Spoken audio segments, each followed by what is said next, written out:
മഴ തോരും മുമ്പേടെ ഇന്നത്തെ എപ്പിസോഡിലേക്ക് എല്ലാവർക്കും സ്വാഗതം. അങ്ങനെ നമ്മുടെ ഗോവർദ്ധനെ കാണിക്കുന്നത്. അപ്പോൾ ഗോവർദ്ധൻ സീറ്റ് ഔട്ടിലേക്ക് വരണ്. അപ്പോൾ ഒരു പട്ടി അടുത്ത് വന്നു. ഇപ്പോൾ ഗോവർദ്ധൻ ആകെ പേടിച്ച് വിറച്ചിരിക്കണോ ഓടണോ എന്നിങ്ങനെ ആലോചിച്ചുകൊണ്ട് നിൽക്കണ്. അപ്പോഴത്തേനും ആ ജോലിക്കാരൻ വന്ന് പറയും ഓടരുത് എന്ന് പറയും. അപ്പോൾ ഗോവർദ്ധൻ പറയും ഞാൻ ഓടില്ല, എനിക്ക് പേടിയൊന്നുമില്ല എന്ന് പറയും. അതാ നിൽക്കുക കണ്ടാലറിയാമെന്ന് പറയും. അതെ ഓടിയാ അവൻ കടിക്കും എന്ന് പറയും. ഇതിങ്ങനെ ഗേറ്റ് തുറന്നിട്ട് പട്ടിക്കൂട് തുറന്നിട്ട് ഇതൊരു പ്രശ്നമില്ലേന്ന് ചോദിക്കും. ഇല്ല, ഞങ്ങളോ സാറും ഇവിടെ ഉള്ളപ്പോൾ ഞങ്ങൾ കൂടൊന്നും അടയ്ക്കാറില്ല. ഗേറ്റ് തുറന്നാലും അവർ പുറത്തേക്കൊന്നും പോവില്ല. ഇങ്ങനെ എത്ര എണ്ണം ഉണ്ട് ഇവിടെ? 5-6 ഉണ്ട് എന്ന് പറയും. ആണല്ലേ എന്ന് പറയും. എന്ന് പറയും. ഇവിടെ ഇരുന്നോട്ടാ എന്ന് പറയും. ഇല്ല ഞാനിവിടെ തന്നെ ഇരുന്നോളാന്ന് പറഞ്ഞാൽ അങ്ങനെ ഗോവർദ്ധൻ പോവും. അതിനുശേഷം പിന്നെ കാണിക്കുന്നത് ബാലചന്ദ്രനെയും അതുപോലെ തന്നെ സ്റ്റാൻലിയാണ്. അപ്പോൾ സ്റ്റാൻലി ഇങ്ങനെ പറയണേ അതെ വൈജയന്തി എന്നാണ് അവളുടെ പേരെന്ന് പറയും. അപ്പോൾ പറയും നിങ്ങൾ അയാൾ ആഗ്രയിൽ താമസിക്കുമ്പോൾ മറ്റേ നമ്മുടെ ഗംഗേട്ടൻ്റെ ഓഫീസ്, അതായത് ഗംഗേട്ടൻ എന്ന് പറയുന്ന ലെഫ്റ്റനൻറ്റ് കേണലിൻ്റെ വീട്ടിലേക്ക് ഗസ്റ്റ് ഹൗസിലേക്ക് നിങ്ങൾ ഇടയ്ക്കിടയ്ക്ക് ചെല്ലും. നിങ്ങളുടെ അമ്മച്ചി കൊടുത്തയക്കുന്ന സുഗന്ധദ്രവ്യങ്ങളും പലഹാരങ്ങളും ഒക്കെ നിങ്ങളുടെ ബോസിന് സമ്മാനിക്കാൻ. നിങ്ങൾ പോയത് ബോസിനെ കാണാനല്ല എന്ന് നിങ്ങൾക്കും അറിയാം, വൈജയന്തിക്കും അറിയാമല്ലേ എന്ന് പറയും. അതെ, ഇതൊക്കെ നിങ്ങൾക്ക് കൃത്യമായിട്ട് എങ്ങനെ അറിയാമെന്ന് ചോദിക്കും. നിങ്ങൾ അവരുടെ സഹോദരന്മാരിൽ ഒരാളാണോ എന്ന് ചോദിക്കും.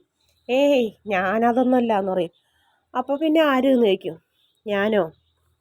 ഞാനതിന് ശേഷം വളരെ നാൾക്ക് ശേഷം വന്ന കഥാപാത്രമല്ലേ എന്നറിയും. വൈജയന്തി ആങ്ങളമാരുടെ പേര് ഗംഗാധരൻ, ശിവൻ, ശിവശങ്കര മേനോൻ, രാജീവ് മേനോൻ. അത് ശരിയാണല്ലോ, നിങ്ങൾ ബാലചന്ദ്രനാണല്ലോ എന്ന് പറയും. പിന്നെ നിങ്ങൾ ആരാന്ന് പറയുമെന്നറിയും. ഞാനതിന് ശേഷം അപ്പോൾ അവർ അടുത്തൊരു ബന്ധുവാണല്ലേ, എല്ലാതും അറിയാലോ എന്ന് പറയും. അതെ. എന്നിട്ട് പിന്നെ നമ്മുടെ ഗംഗാധര മേനോൻ ഡൽഹിയിലേക്ക് പോയി, മാറ്റം കിട്ടി. അപ്പോൾ വൈജയന്തിനെ അതിന് മുന്നേ തന്നെ നിങ്ങൾ മാറ്റിയല്ലേ എന്ന് പറയും. വൈജയന്തിനെ നാട്ടിലേക്ക് അപ്പോൾ അയാൾ പറയും വൈജയന്തിയെ നാട്ടിലേക്ക് പറഞ്ഞയക്കാൻ പറ്റില്ല, ഞങ്ങൾ തമ്മിൽ അത്രയ്ക്ക് ഇഷ്ടത്തിലായിരുന്നു. അതുകൊണ്ട് തന്നെ ആഗ്രയിലൊരു പ്രശസ്തമായ സ്കൂളിൽ അധ്യാപകയായി അവൾക്ക് ഞാനൊരു ജോലി മേടിച്ചു കൊടുത്തു. അന്നത്തെ സൂര്യൻ ഉദിക്കുന്നത് വൈജയന്തിക്കും എനിക്കും വേണ്ടിയായിരുന്നു.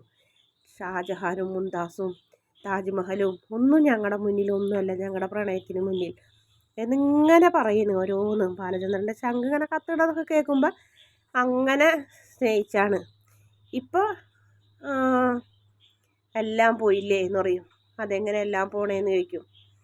അങ്ങനെ എന്ന് വെച്ചിട്ടുണ്ടെങ്കിൽ അവൾ ഗർഭിണിയായില്ലേ എന്ന് ചോദിക്കും. ബാലചന്ദ്രൻ ചോദിക്കും. അതെ, അവൾ ഗർഭിണിയായിരിക്കുന്ന സമയത്ത് അവളുടെ ആങ്ങളമാരെല്ലാവരും കൂടി വന്ന് അവളെ പിടിച്ചുകൊണ്ട് പോയി. ആ കൂട്ടത്തിൽ നിങ്ങളും ഉണ്ടായല്ലേ എന്ന് ചോദിക്കും. ആ കൂട്ടത്തിലൊന്നും ഞാനുണ്ടായിട്ടില്ല മിസ്റ്റർ എന്ന് പറയും. ഒരു കാര്യം കൂടെ ചോദിച്ചോട്ടെ, നിങ്ങൾ അപ്പം ആ സമയത്ത് എവിടെയായിരുന്നു ചോദിക്കും. എൻ്റെ അമ്മ മരിച്ചു, ഞാൻ പുനലൂരായിരുന്നു, എനിക്ക് ആ സാഹചര്യത്തിൽ ഒന്നും ചെയ്യാൻ പറ്റില്ല. പിന്നെ നിങ്ങൾ വൈജയന്തിയെ കണ്ടിട്ടില്ലേ എന്ന് ചോദിക്കും. പിന്നെ ഞാൻ ഇന്ന് വരെ അവളെ കണ്ടിട്ടില്ല. അവൾ ഈ ഭൂമിയിൽ തന്നെ, ഞാൻ ജീവിച്ചിരിക്കുന്ന ഭൂമിയിൽ തന്നെ അവളും ജീവിച്ചിരിപ്പുണ്ടാവും. അവളും വിവാഹം കഴിച്ചിട്ടുണ്ടാവും, മക്കളും ഉണ്ടായിട്ടുണ്ടാവും. ഏതെങ്കിലും ഒരു വിഡ്ഢിയെ അവളെ വിവാഹം കഴിച്ചിട്ടുണ്ടാവും. അത് കേട്ടപ്പോൾ ബാലചന്ദ്രൻ ഒന്നും കൂടെ ഞെട്ടണ്.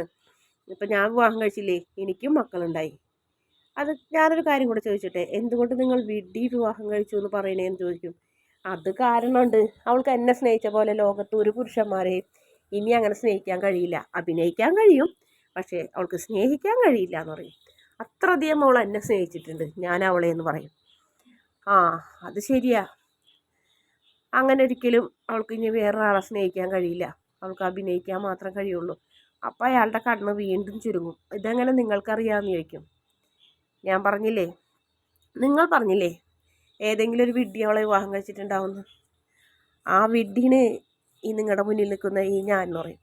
അതങ്ങോട്ട് കേട്ടോടുകൂടി സ്റ്റാലി ആകെ ഞെട്ടി, ഗ്ലാസ്സൊക്കെ കയ്യിലിരുന്ന് വിറച്ച്, ബ്രാൻഡിയൊക്കെ താഴെ പോകണ്, തകർന്നു പോണ്. കാരണം പറഞ്ഞത് മുഴുവൻ താനും വൈജയന്തിനും ചരിത്രം മുഴുവൻ വിളമ്പിയത് സ്വന്തം ഭർത്താവിനോടെന്ന് അറിഞ്ഞപ്പോൾ സ്റ്റാലിക്ക് എന്ത് ചെയ്യുമെന്നറിയാണ്ട് ഭൂമി പിളർന്ന് താഴേക്ക് പോകാൻ തോന്നി അയാൾക്ക്.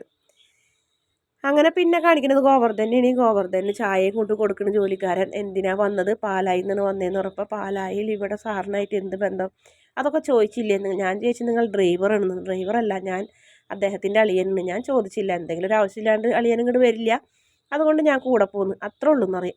ശരി എന്നാൽ ഞാൻ പോട്ടെ എന്ന് പറഞ്ഞാൽ അയാൾ വീണ്ടും പോകും. അങ്ങനെ ഗോവർദ്ധനൻ ചായ കുടിച്ചിരിക്കും.